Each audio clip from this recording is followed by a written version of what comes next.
অন্যদিকে দাঁড়িয়ে আরো একটা স্ট্যাটস নিয়ে কিন্তু ডিসকাশন হচ্ছে, কিছু ক্রিটিসাইজ হচ্ছে।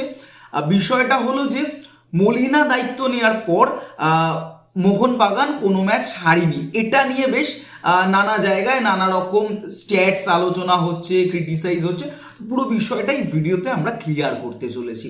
এই মুহূর্তে দাঁড়িয়ে যে পজিশন মোহনবাগানের, তাতে তারা 12টা উইন করেছে, 2টো হেরেছে এবং 4টে ড্র করেছে।